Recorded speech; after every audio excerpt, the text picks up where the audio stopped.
nugget crab. Estimated 16 to 18 living years.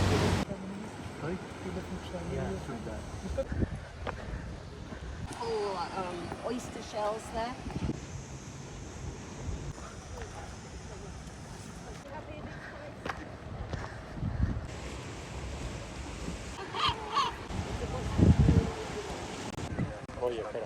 The baby canyon, because people come from the States.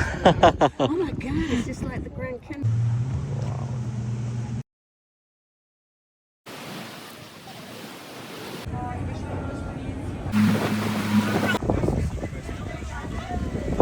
That one restaurant.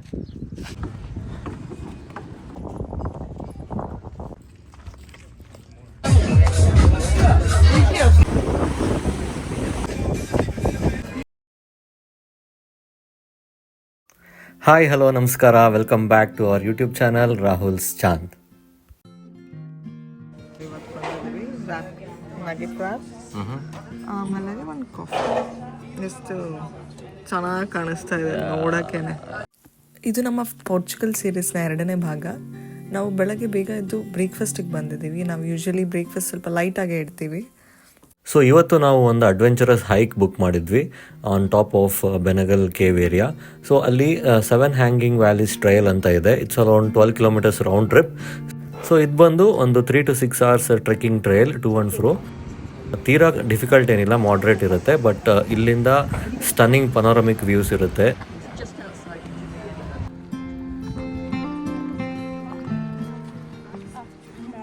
It's almost like a cliff walking and views from this is amazing.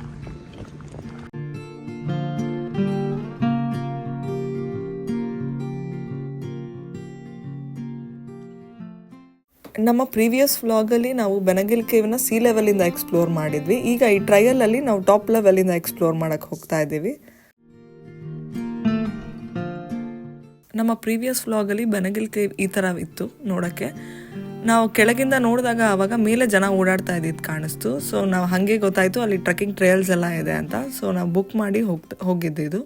ಅದಕ್ಕೆ ಇವತ್ತು ನಾವು ಆ trekking ಟ್ರಯಲ್ಗೆ ಬಂದಿದ್ದೀವಿ. ಕೆಳಗಡೆಯಿಂದ ಎಷ್ಟು mesmerising ಆಗಿ ಕಾಣಿಸ್ತಾ ಇತ್ತು, ಮೇಲ್ಗಡೆಯಿಂದನೂ ಈಕ್ವಲಿ ಬ್ಯೂಟಿಫುಲ್ ಆಗಿತ್ತು. ತುಂಬ ಚೆನ್ನಾಗಿತ್ತು. ನಮ್ಮ ಇವತ್ತಿನ ಟ್ರೆಕ್ಕಿಂಗ್ ಗೈಡ್ ಎಲ್ಲ ಎಕ್ಸ್ಪ್ಲೈನ್ ಮಾಡ್ತಿದ್ಲು.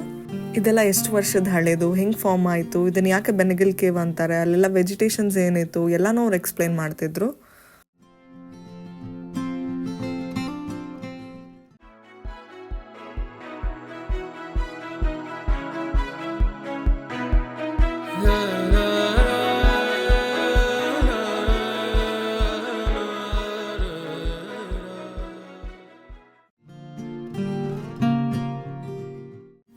ಹಾಗೆ ನಮ್ಮ ಟ್ರೆಕ್ಕಿಂಗ್ ಟ್ರೈಲಲ್ಲಿ we met someone from our neighbouring town in Germany. ಹಾಗೆ ಮಾತಾಡಿದ್ವಿ ಅವರು ಯಾವಾಗ ಬಂದಿದ್ದು, ನೆಕ್ಸ್ಟ್ ಎಲ್ಲೆಲ್ಲಿ ಹೋಗ್ತಿದ್ದಾರೆ ಅಂತ.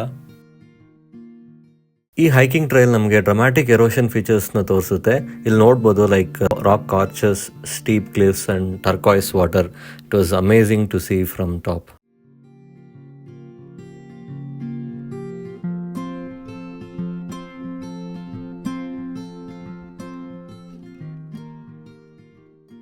ಇಲ್ಲಿ ವಾಟರ್ ಅಂತೂ ಟರ್ಕಾಯ್ಸ್ ಕಲರಲ್ಲಿತ್ತು, ತುಂಬ ಬ್ಯೂಟಿಫುಲ್ ಆಗಿತ್ತು. ಮೇಲೆಯಿಂದ ವ್ಯೂಸ್ ಅಂತೂ ಅಮೇಝಿಂಗ್ ಆಗಿತ್ತು.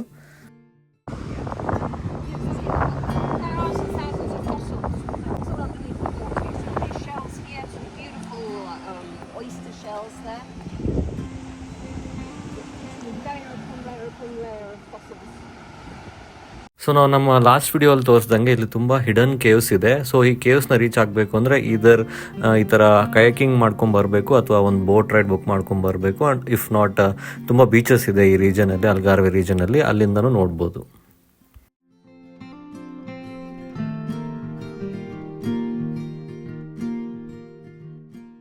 Every stop of this hiking trail were giving us amazing panoramic views. ಈ ಥರ ತುಂಬ ಅಂದರೆ ತುಂಬಾ ಅನ್ರಿಯಲ್ ಇತ್ತು. ಇದು ನೋಡ್ಬೋದು ಹೆಂಗೆ ಕಾಣುತ್ತೆ ಅಂತ.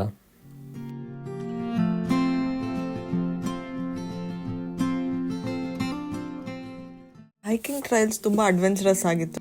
ಆಮೇಲೆ ಈ ಥರ ಹಿಡನ್ ಪ್ಲೇಸಸ್ ಎಲ್ಲ ಇತ್ತು. ಅವಳ ಜೊತೆ ಹೋಗಿದ್ದಕ್ಕೆ ನಮಗೆ ನೋಡೋಕೆ ಸಿಕ್ತು. ಇದೆಲ್ಲ ತುಂಬ ರಾಕಿ ಥರ ಇತ್ತು, ಅನ್ಈವನ್ ಆಗಿತ್ತು. ಆಮೇಲೆ ಫೆನ್ಸ್ ಎಲ್ಲ ಹಾಕಿದ್ರು, do not cross this line ಆ ಥರ ಎಲ್ಲ ಹಾಕಿದ್ರು.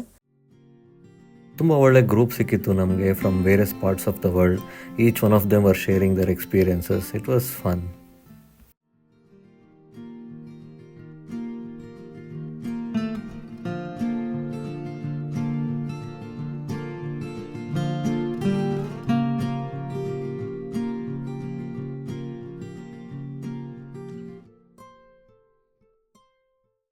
ನಾವು ಕೊನೆಗೆ ಈ ಜಾಗಕ್ಕೆ ಬಂದ್ವಿ. ಈ ಜಾಗ ಬಂದ್ಬಿಟ್ಟು ಈ ಬೆನಗಲ್ ಕೇವ್ ಎಷ್ಟು ಇಂಪಾರ್ಟೆನ್ಸ್ ಇದೆಯೋ ಈ ಜಾಗಕ್ಕೂ ಅಷ್ಟೇ ಇಂಪಾರ್ಟೆನ್ಸ್ ಇದೆ. ತುಂಬ ಚೆನ್ನಾಗಿತ್ತು. ನಾವು ಲಾಸ್ಟ್ ಇಯರ್ ಆಸ್ಟ್ರೇಲಿಯಾಗೆ ಹೋಗಿದ್ವಿ. ಅಲ್ಲಿ 12 ಅಪೋಸ್ಟಲ್ಸ್ ನೋಡಿದ್ವಿ. ಈ ಜಾಗ ನಮಗೆ ಸ್ವಲ್ಪ 12 ಅಪೋಸ್ಟಲ್ಸ್ ಥರನೇ ಅನ್ನಿಸ್ತು. ಒಳ್ಳೆ ಫೋಟೋಗ್ರಾಫಿಕ್ ಜಾಗ ಇದು. One of the most instagrammable spot in Algarve region. ತುಂಬ ಅಂದರೆ ತುಂಬ ಪ್ಲೆಸೆಂಟ್ ಆಗಿತ್ತು ಇಲ್ಲಿಂದ.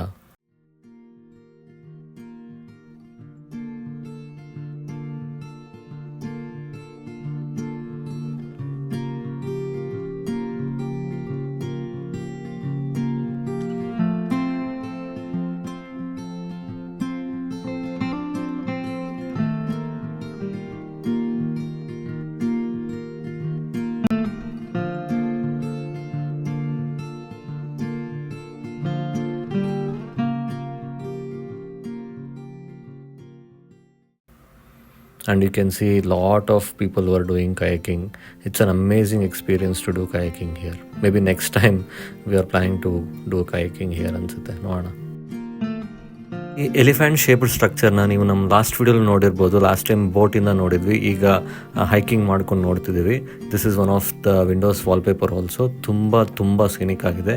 ನಾವು ಆಗಲೇ ಅಲ್ಲಿನ ಟಾಪಿಂದ ನಾವು ಆಗಲೇ ವಿಡಿಯೋ ಮಾಡಿದ್ದು. Call it the baby canyon because people come from the States. Oh my God, it's just like the Grand Canyon. Oh yeah, but a little bit smaller. Little bit smaller. Yeah. So the baby canyon is but very pretty. ಇದು ಒಂದು mini grand canyon ಥರ ಇದೆ ಅಂತ ಹೇಳ್ತಿದ್ದಾರೆ ನಮ್ಮ ಗೈಡಲ್ಲಿ.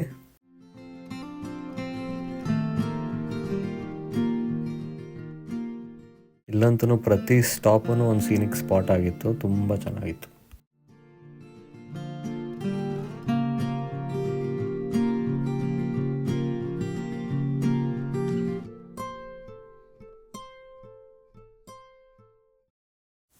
ಈ trekking trials ಮಧ್ಯಾಹ್ನ ನಮಗೆ ಕೆಲವು ಬೀಚಸ್ ಆಕ್ಸೆಸ್ ಇರ್ತಿತ್ತು. ಅದರಲ್ಲಿ ಒನ್ ಆಫ್ ದ ಬೀಚಸ್ ಬಂದು ಮರೀನಾ ಬೀಚ್.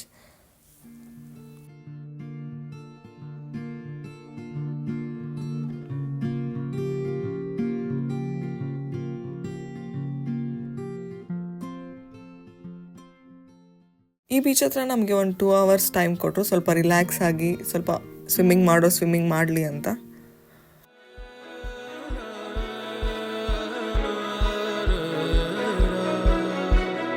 ಏನಾದರೂ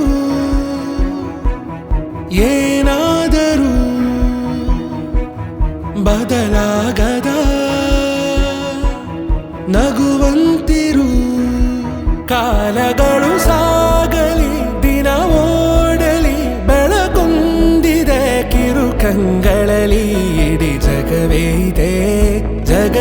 ಇದೆ ಜೊತೆಯಲ್ಲಿ ಒಲವು ಇದೆ. ಸ್ವರವೇ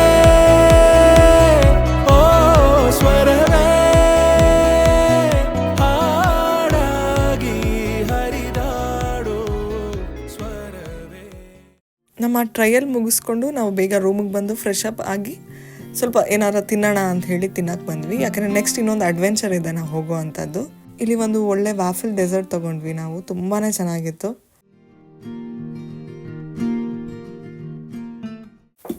ಫಾರೋ ಸುತ್ತಮುತ್ತ ಸ್ಮಾಲ್ ಐಲ್ಯಾಂಡ್ಸ್ ಇದೆ. ಆ ಐಲ್ಯಾಂಡ್ಸ್ ನೋಡೋಕ್ಕೆ ನಾವು ಈ ಟೂರ್ ಬುಕ್ ಮಾಡಿದ್ದೀವಿ. ಇದ್ರ ಹೆಸರು ಬಂದು ರಿಯಾ ಫಾರ್ಮೋಸಾ ಅಂತ.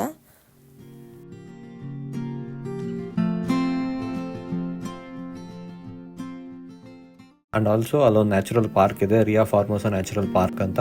ತುಂಬ ಈ ಥರ ಒಂದು ಸ್ಮಾಲ್ ಚಾನಲ್ಸ್ ಮಧ್ಯೆ ಹೋಗಬೇಕು.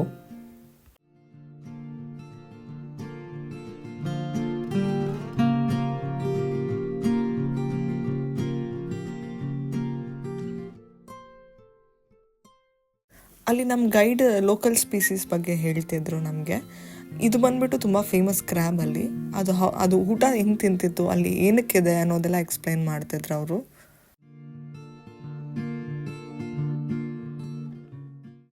ಸೊ ಇದು ಬಂದು ಆಲ್ಮೋಸ್ಟ್ ಒಂದು 6 to 7 hours ಜರ್ನಿ, ಒಂದು 3 hours ಸೈಲಿಂಗ್ ಜರ್ನಿ ಇರುತ್ತೆ.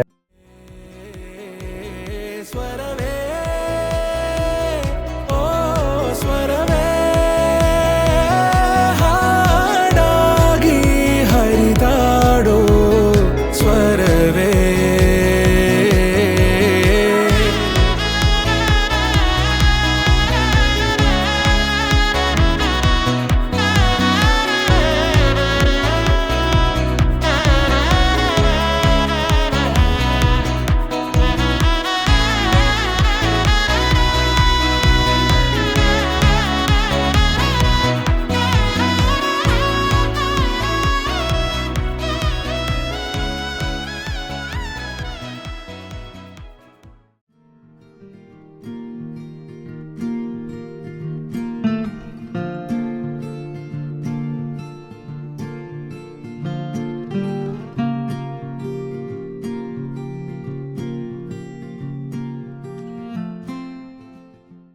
ನಾವೀಗ ಡೆಸರ್ಟಾ ಅನ್ನೋ ಐಲ್ಯಾಂಡ್ ಹತ್ರ ಬಂದಿದ್ದೀವಿ.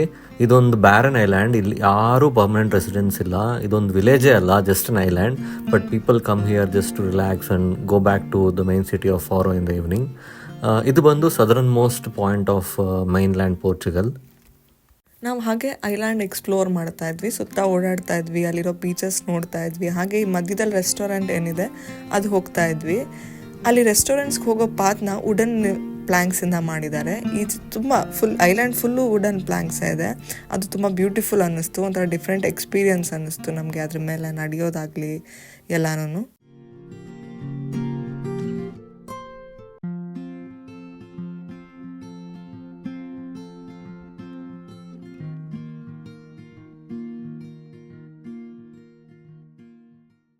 Literally there is nothing except that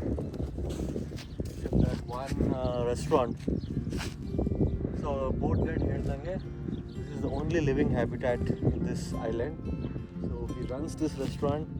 He has a family in Faro. So every day he goes to visit his family and come back, stays here and runs this restaurant. So it can't be called a desert restaurant, but there is nothing here. ಹೃದಯದಲ್ಲಿ ಸರೋವರ ಬದುಕಿರಲಿ ನಿರಂತರ, ಆ ಗಾಳಿ ಬಂದು ಇಳಿಸಿದೆ ನೆನ್ನೆಗಳ ಭಾರ ಭಾರ, ತಡೆದು ಹಿಡಿ ಭೂಮಿ ತರ ನಾಳೆಗಳೇ ದೊಡ್ಡವರ, ಮುಂಬರುವ ದಿನಗಳಲ್ಲಿ ಕಾದಿರಿಸು ಸಿರ, ಕಾಲಗಳು ಸಾಗಲಿ ದಿನ ಓಡಲಿ, ಬೆಳಕೊಂದಿದೆ ಕಿರು ಕಂಗಳಲ್ಲಿ, ಇಡೀ ಜಗವೇ ಇದೆ ಜಗವೇ ಇದೆ, ಜೊತೆಯಲ್ಲಿ ಒಲವು ಇದೆ.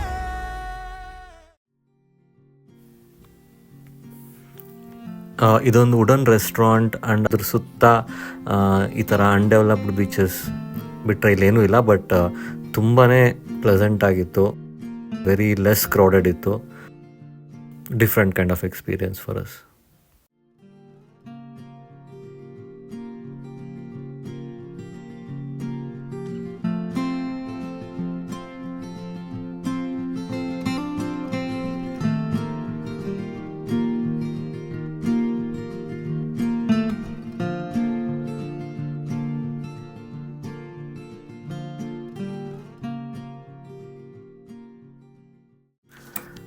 ಅಲ್ಲಿಂದ ನಮ್ಮ ನೆಕ್ಸ್ಟ್ ಸ್ಟಾಪ್ ಬಂದು ಫರೋಲ್ ಐಲ್ಯಾಂಡ್ ಅಂತ.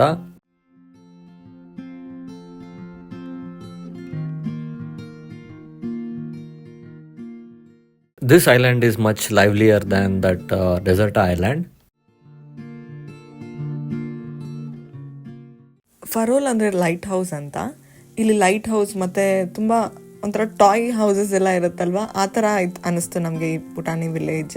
ಈ ವಿಲೇಜ್ ಬಂದು ಒಂಥರ ಮಿನಿಯೇಚರ್ ವಿಲೇಜ್ ಥರ ಅನ್ನಿಸ್ತು ನಮಗೆ. ಸ್ವಲ್ಪ ರಿಯಲಿಸ್ಟಿಕ್ ಆಗಿ ಅನ್ನಿಸ್ಲಿಲ್ಲ ಆ್ಯಕ್ಚುಲಿ, ತುಂಬ ಬ್ಯೂಟಿಫುಲ್ ಆಗಿತ್ತು. And most of the colours ಬಂದು ವೈಟ್ ಆ್ಯಂಡ್ ಬ್ಲೂ ಅಲ್ಲೇ ಇಟ್ಟಿದ್ರು ಈ ವಿಲೇಜ್ನ. There are no cars here, just sandy streets, many beach cafes. ಒಂಥರ ವೈಬೇ ಡಿಫ್ರೆಂಟ್ ಆಗಿತ್ತು. ಈ ಥರ ಒಂದು ಜಾಗಕ್ಕೆ ಯಾವತ್ತೂ ಬಂದಿಲ್ಲ.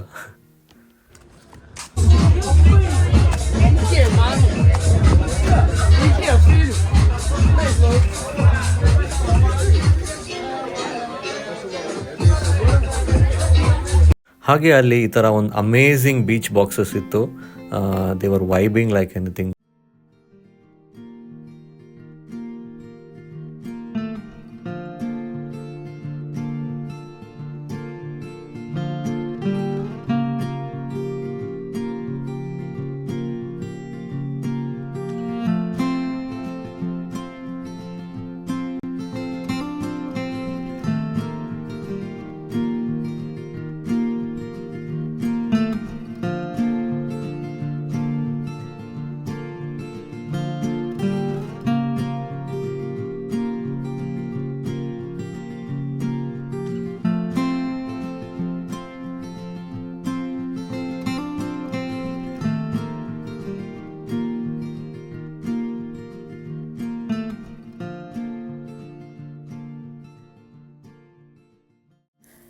ಹಾಗೆ ಸನ್ಸೆಟ್ ಟೈಮ್ ಕೂಡ ಆಗಿತ್ತು. ನಾವು ಐಲ್ಯಾಂಡಲ್ಲಿ ಇರಬೇಕಾಗಿದ್ದು 1 hour ಕೂಡ ಮುಗೀತು. ಇವಾಗ ನಾವು ವಾಪಸ್ ಹೋಗ್ತಾ ಇದ್ದೀವಿ. ಆಲ್ಮೋಸ್ಟ್ ಒಂದು 30-40 ಮಿನಿಟ್ಸ್ ಇತ್ತು ವಾಪಸ್ ಫಾರೋಗ್ ಹೋಗೋಕ್ಕೆ. ಒಂಥರ ಆ ಸನ್ಸೆಟ್ ಟೈಮಲ್ಲಿ ಸೇಲ್ ಆಗ್ತಾ ಹೋಗ್ತಾ ಇದ್ದಿದ್ದು ಆ ಬ್ರೀಸು ತುಂಬ ಬ್ಯೂಟಿಫುಲ್ ಆಗಿತ್ತು. ಸ್ವರವೇ ಹಾಡಾಗಿ ಹರಿದಾಡೋ ಸ್ವರವೇ ಸ್ವರವೇ ಓ ಸ್ವರವೇ ಹಾಡಾಗಿ ಹರಿದಾಡೋ ಸ್ವರವೇ. ನಮ್ಮ ಈ ಅಡ್ವೆಂಚರಸ್ ಡೇಗೆ ಈ ಸನ್ಸೆಟ್ ಒಂದು ಅಮೇಝಿಂಗ್ ಎಂಡಿಂಗ್ನ ಕೊಡ್ತಿತ್ತು. ಆಲ್ಮೋಸ್ಟ್ ಫಾರೋ ರೀಚ್ ಆಗಿಬಿಟ್ವಿ, ಬಟ್ ಸ್ಟಿಲ್ ಸನ್ಸೆಟ್ ಆಗ್ತಿರ್ಲಿಲ್ಲ. ಸೊ ನಮ್ಮ ಸೈಲರ್ ಬೋಟ್ನ ಅಲ್ಲೇ ಮಧ್ಯದಲ್ಲಿ ನಿಲ್ಲಿಸ್ಬಿಟ್ಟಿದ್ರು ಸನ್ಸೆಟ್ ಆಗೋವರೆಗೂ. ಅಲ್ಲಿಂದ ಅಲ್ಲಿ ತುಂಬ ಫ್ಲೈಟ್ಸ್ ಲ್ಯಾಂಡ್ ಆಗೋದು, ಟೇಕ್ ಆಫ್ ಆಗೋದು, ಆ ನೋಟನೇ ತುಂಬ ಚೆನ್ನಾಗಿತ್ತು. ഇരുളಲ್ಲಿ ಹೊಳೆಯೋ ತಾರೆ ಉಂಟು, ಬಿಸಿಲಲ್ಲಿ ಬಿಸಿಲಲ್ಲಿ ತಂಪಾದ ನೆರಳು ಉಂಟು. ನಗುವೆಂಬ ದೋಣಿಲಿ ನೋವೆಂಬ ನದಿಯ ದಾಟು, ಮೌನದಿ ಕಾಯೋದೆ ಈ ಜೀವ ಅರಳೋ ಗುಟ್ಟು. ഇരുളಲ್ಲಿ ഇരുಳಲ್ಲಿ ಹೊಳೆಯೋ ತಾರೆ ಉಂಟು, ಬಿಸಿಲಲ್ಲಿ ಬಿಸಿಲಲ್ಲಿ ತಂಪಾದ ನೆರಳು ಉಂಟು. ನಗುವೆಂಬ ದೋಣಿಲಿ ನೋವೆಂಬ ನದಿಯ ದಾಟು, ಮೌನದಿ ಕಾಯೋದೆ ಈ ಜೀವ ಅರಳೋ ಗುಟ್ಟು. ಸ್ವರವೇ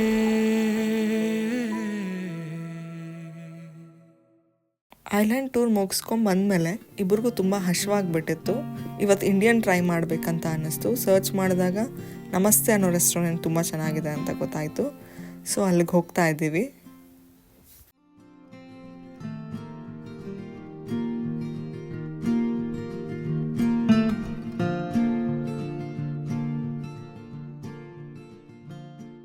ನಾವು ಯುರೋಪಲ್ಲಿ ಟ್ರೈ ಮಾಡಿರೋ ಇಂಡಿಯನ್ ರೆಸ್ಟೋರೆಂಟ್ಸಲ್ಲಿ ಇದು ಒನ್ ಆಫ್ ದಿ ಬೆಸ್ಟ್ ಅಂತ ಅನಿಸ್ತು. ತುಂಬ ಚೆನ್ನಾಗಿತ್ತು. ಅಂದರೆ the Indian taste, spicy taste ಅಂತೂ exactly like we get in Bangalore ಅಂತ ಅನಿಸ್ತು.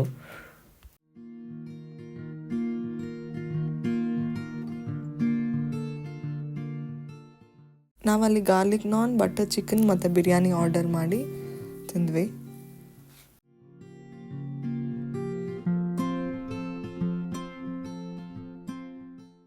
ಸೊ ಈ ರೀತಿ ನಮ್ಮ ಪೋರ್ಚುಗಲ್ ಟ್ರಿಪ್ನ ಡೇ 2 ಎಂಡ್ ಆಯಿತು.